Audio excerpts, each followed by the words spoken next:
السلام علیکم. درې څلور ورځې پس د روژې برکتي میاشت را روانه ده. په کم کې چې الله پاک د انسان د صبر امتحان لي او دا موږ ته دا سبق ورکوي چې د غریب سړي چې کم لږه تیری د هغه احساس موږ سره وشو او موږ په چم گاونډ کې یا د هغې غریب رشته دار مدد وکړو. بیا په روژه کې ټوله دنیا کې یو ښه دستور دی په یورپ کې، په امریکا کې، کم چې بهر خلک پاتې دي، چې هغه خلک په روژه کې د مسلمانانو د سہولت دپاره قیمتونه راکم کړي. لندن انګلند کې زما کشر رور دی، نو هغه ماته وایي چې کله روژه راشي نو په دې سوپر سټورز کې د روژې دپاره خاص ریکونه ولګي چې پای کې 40% 40% کمی، 50% کمی، او د هغې مسلمانانو دپاره چې کوم د روژې دپاره سودا کوي. او وی دومره با اخلاق خلک دی هغه نور انګریزان چې هغوی بیا د هغې مسلمانانو د هغې ډسکاونټ ریک له خوا نه ورځي چې دا د هغوی حق دی چې هغوی په ارزان قیمت باندې شیزونه والي. او بدقسمتۍ نه زمونږ اسلامي ملک چې د کلمې په نوم جوړ شوی، هغې کې چې روژه را روانه شي نو د خلکو سرمن دا دکانداران او تاجران وباسي او پای کې حکومت ټوټل ناکامي. حکومت دغه مهنګائی بالکل نشي کنټرول کولی.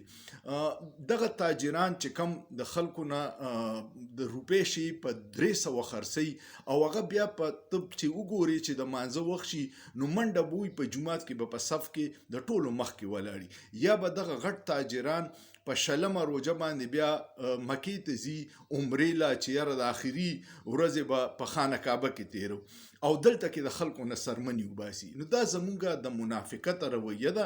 د خانه کعبې د تلو په ځای به زه وایم چې الله هغه له ډېر ثوابونه ورکړي، کوه دلته کې په صحیح قیمتونو باندې د سودا خرڅوي او مسلمانانو ته سہولت ورکوي.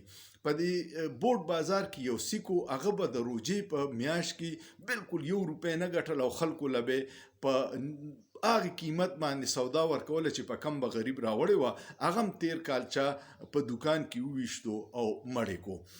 اوس د ضلعي انتظامیه ریټونه ورکړي دي، نو زه هغه ریټونه هم تاسو ته وایم او بیا یو نمبر ورکړی په پېښور کې، کو چا د دې نه وي ګران خرڅول نو موږ ته اطلاع راکړي.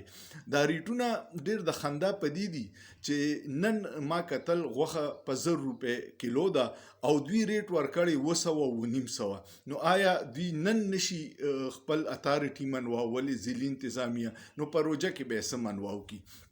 هغوی چې کوم ضلعي انتظامیه ریټ مقرر کړی هغه ریټ دا دی چې د غوا غوښې له 740 روپۍ کیلو ایښودی، د میخې غوښې له 200 روپۍ ایښودي او د چیلي غوښې له 1740 روپۍ ایښودي. قیمت چې دا هغه 790 روپۍ دی. د غوا پی 140 روپۍ، د میخې پی 180 روپۍ او ماستې 190 روپۍ ایښودي او 120 ګرام روټۍ چې دا هغې له 20 روپۍ ایښودي.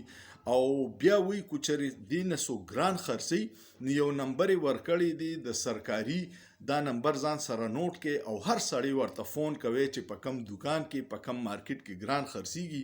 دا نمبر دی 091، دا د پېښور کوډ دی 921138 091 9211 338 دا نمبر دی. نو وګورئ چې آیا دوی د خپل تش زمونږ د ACDC صاحبان یا مجسټریټ صرف ریټونه مقرروي، کو بیا عمل هم پې کولی شي؟ سوچ پې وکړئ، په سوچ کې څه ګناه نشته.